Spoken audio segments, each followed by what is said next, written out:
to be here, to be part of this, it's nothing short of an honour. It's really exciting, and it's really exciting to be here today to kind of network and find out what everyone's doing and how they go about it. I do promote Army in the community quite a lot, and I believe that our young kids can benefit from their time in the services. From a purely Army point of view, I've worked extensively through regional Western Australia, both in the Pilbara and also further up, living in Panawanaka and Kununurra and places like that. And the capability that our Indigenous soldiers gave to my unit was fantastic. So I would like to see the chance and the opportunity to focus more on getting these people into our Army system and supplying us with the capability that they can do in the future. Their skills are fantastic. My name is Penelope Williamson. I'm the General Manager for Western Australia and the Northern Territory, the American Chamber of Commerce. On behalf of AmCham and WA Defence Review, I would like to welcome you all to our business briefing on Closing the Gap, Future of Defence and Indigenous Employment. Before we would start, I would like to ask Dr. Noel Nannup to come and give welcome to country. So many people here to support the Bridging the Gap. And as I say that to you, we now have a void spiritually. It can only be filled with a good spirit. So I need humility now to ask that good spirit to come and be with us. Kwabradan Jinjin, Ngaladat Nyening. Kwabradan means really good. Jinjin, it is impossible to be in the presence of a better spirit in this part of the world. And it is feminine. Ngala is all of us. Dat is our flesh, and Nyening is to sit. So I haven't just asked this spirit to come and sit with us. I've asked it to come and sit on us and keep us safe, not just here tonight, but beyond here, as we go from here and pursue the ultimate aim that is desired from this gathering. The old people, their spirits are now stacked to the rafters in here. And we know our ancestral lineage, and when you're connected to that ancestral lineage, that is your buffer between you and your spirit world. They will be here, beautiful. And they would want me to orient you on land. And this part here is on a song line that goes from here up along the main water body we call the Double Yarragon. Today people call it the Swan River. Then it changes to where the water runs over the stones and bubbles. And we call that river Gukulya, the laughing and giggling waters. Today it's known as the Avon River. And if you follow that to its source in many different directions, north, south, east and west, you will have to traverse 123,000 square kilometres to cover the full catchment. And when you're born in a catchment. And you spend much of your life understanding that. So with that, I will now welcome you onto country. Wanju Wanju, Necha, Wajak Nyunga Buja. Welcome onto Wajak country.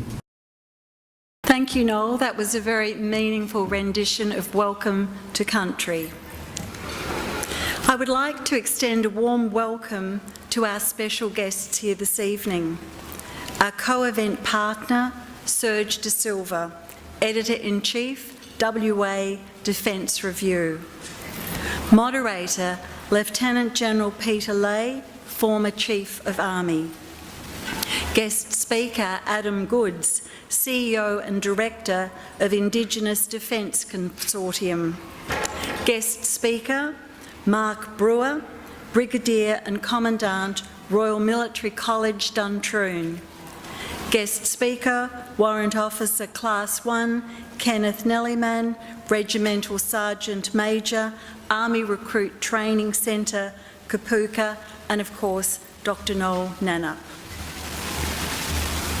Also, we'd like to thank our sponsors who make these events possible. Our diamond sponsors are Regional Development Australia Perth and Tharuna Services. Our platinum sponsors, Aiden, Wirrapunda Foundation and at Sa. Our gold sponsors, Edith Cowan University, Regional Development Australia Kimberley and the City of Swan.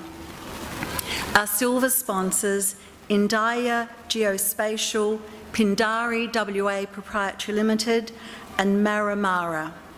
We appreciate your support for this event. Closing the gap, the future of defence and Indigenous employment. It's an important issue. It's important for our defence, for our nation's security,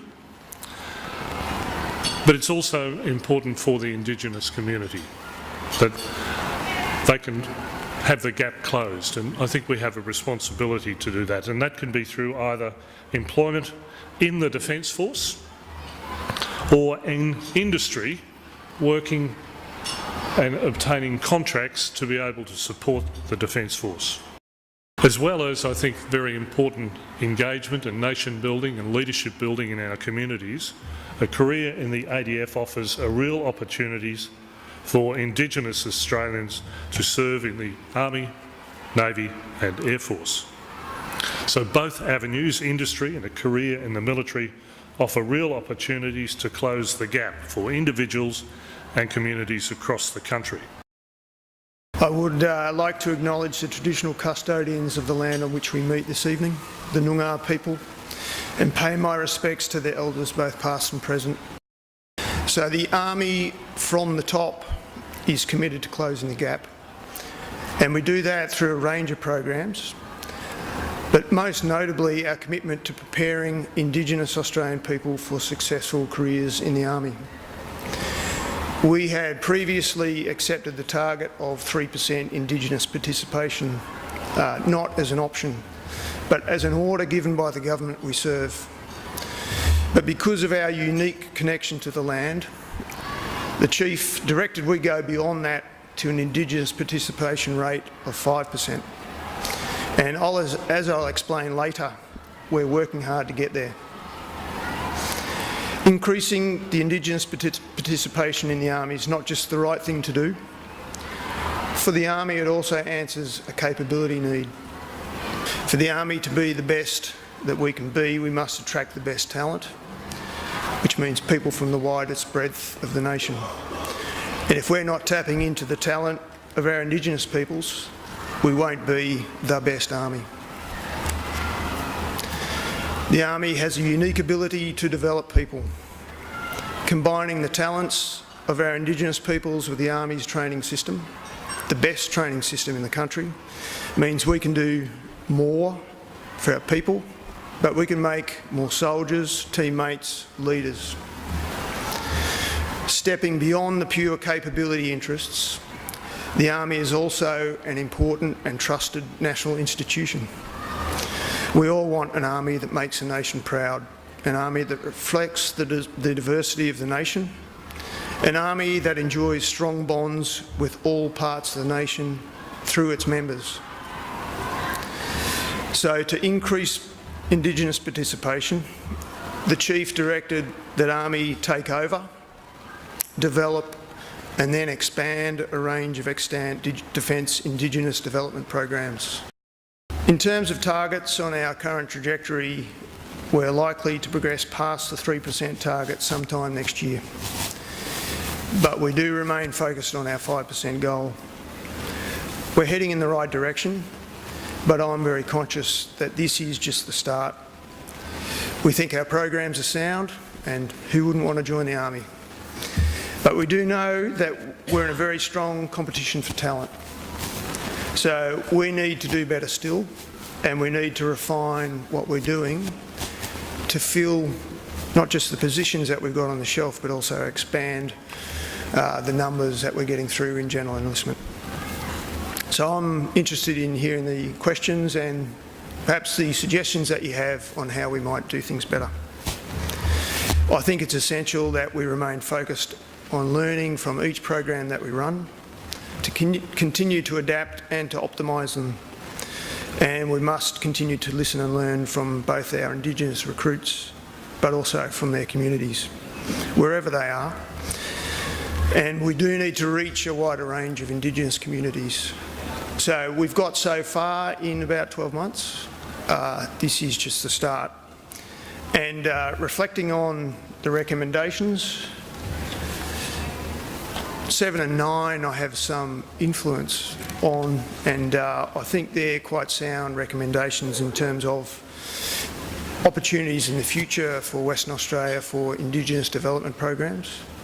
If you think about where they're run, Cairns, Bachelor and Wagga, there's a big gap across South Australia and Western Australia, and I know the Chief is very keen to not have us fixed in particular locations. We want partnerships with TAFE all over Australia.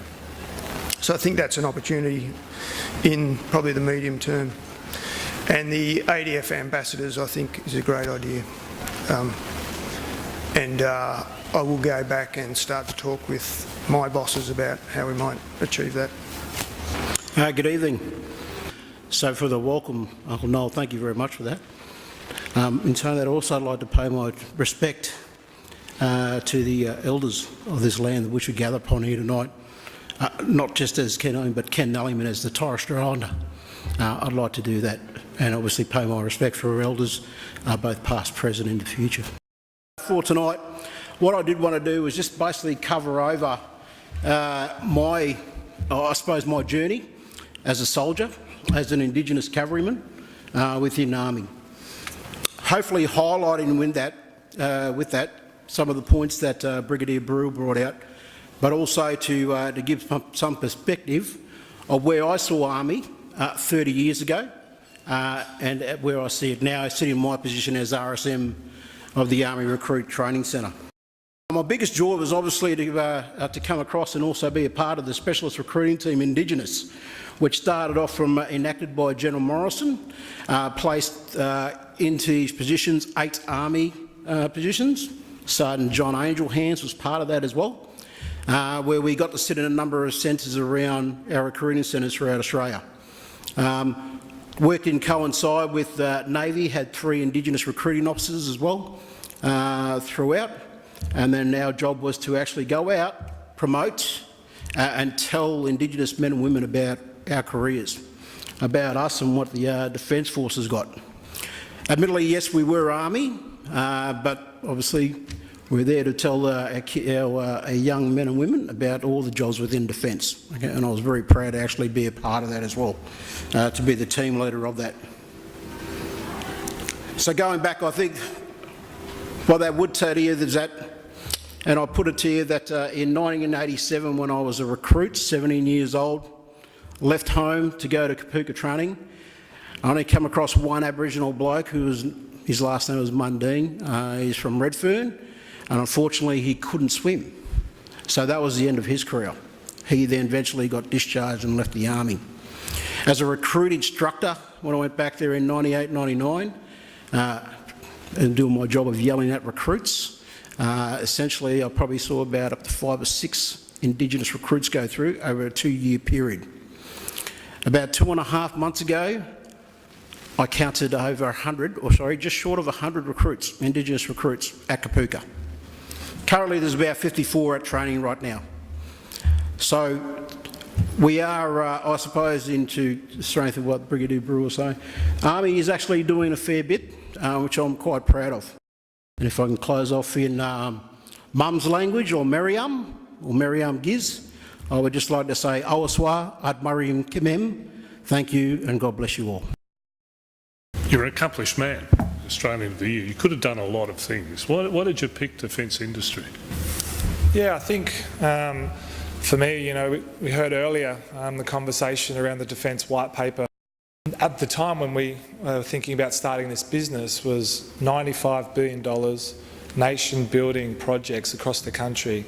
Now, like we know, that number's grown to $195 billion, and I think if someone in the Indigenous business sector doesn't do something to try and help Indigenous businesses engage with that $195 billion, then Indigenous businesses will get left out. And we've seen it happen before in the past, and we just don't want to see that repeated again. And this is the Indigenous business sector standing up and saying, here we are, here's our capabilities, and we want to be part of this nation-building projects. I read out some of the figures in terms of what has been a successful start to the program for the government, $250 odd million. What difference does it make to a company, an Aboriginal or Torres Strait Islander company that gets a gig? Yeah, I think we sort of have to backtrack a little bit. The IPP, the Indigenous Procurement Policy, has been fantastic in the first 18 months. We're seeing in the first year 0.5% of government procurement going to Indigenous businesses. They blew that out of the water. They got well above 3% in the first year, $263 million. So if we take that back a year before the policy was actually in place, how much money did the government agencies procure in Indigenous businesses? $6 million. So until the government came up with this policy and, in a way, forced those government agencies to do business with Indigenous businesses, it just wouldn't happen. So what the IPP has actually done is help show and prove the capabilities that are already out there in this country, not just in cleaning, not just in cultural awareness, not just in civil work. There's fantastic capabilities across so many different sectors out there, and we're now starting to see those businesses showcase themselves. And that's what the most important thing for me is. And what does this money do for these Indigenous business owners? Well, Indigenous businesses are 100 times more likely to hire other Indigenous people. Can you tell us more about the IDC, who you are and what you do? Yeah, so IDC is something that we come up with 2 years ago, and it really is to, in a way, complement the work that Supply Nation is doing in certifying and registering Indigenous businesses. We're a commercial business. My business partner, George Mifsud, is here with me tonight. He's been a director of Supply Nation for 5 years as myself. Our other two directors are Michael McLeod and Doug Russell. They actually co-founded Supply Nation in 2009. Now, I've got fantastic role models to really look up to and learn as I push forward in my role as CEO. But our whole reason that we started IDC was to give Indigenous businesses an opportunity to win work in the defence industry. We have 60 Indigenous businesses part of our consortium with a national footprint. We have about 8 Indigenous businesses over here in Western Australia, and all of these businesses are certified by Supply Nation, and that's really important. We'll only engage with certified Indigenous businesses, 51% or more Indigenous owned and managed, and that's really important. It's really something that's really important, that if you want to engage with Indigenous business, to me, what is an Indigenous business? It's owned and managed by an Indigenous person. So IDC, 60 Indigenous businesses, like I said, and our whole role is to go out there, win opportunities for our Indigenous businesses. We've got 7 strategic partners that we've signed 3-year deals with, and they're all about hitting KPIs around spend in their Indigenous engagement. Those strategic partners that we've signed with, and then myself signing with the CEOs of these companies, are BAE, Boeing, Saab, Naval Group, ASC, Aspen Medical and WSP. Now this is a great opportunity for Indigenous businesses to be able to work with these Tier 1, Tier 2 primes that they would never have ever gotten an opportunity to do in the past. So it's something that's really exciting for us. Now those 60 Indigenous businesses, we can grow that to 150 in no time, but we just don't have the work there right now for them to be engaged. So it's something that's going to grow as big as the industry will grow as well in the coming years. Reflecting on what we've heard, what we've heard this evening, some things come to mind. One, the fact that we are trying to close the gap, the future of defence for our nation, but also here in Western Australia, and how there are many avenues of Indigenous employment, whether it's through industry and business, or whether it's through joining the Defence Force as a regular or as a reservist. I'm also struck by the goodwill in the room, and the goodwill in the sense that this is an important national task and we should all be engaged and working to support our Indigenous communities. I think we would all recognise that it's a challenge and we've perhaps come at it late, but it's something that we need to apply energy and passion to because it's something that needs to be done. And whilst it might be a challenge, the thing that struck me from our three speakers tonight is that we've got leadership. We've got people who believe in this task and people who are prepared to put the time and the effort and the belief and the goodwill into doing this thing for our nation. So could I invite you to thank our speakers tonight. Ladies and gentlemen, thank you for coming, thank you for your participation, and thank you for your belief in what we've set out to do here in Australia. Good evening.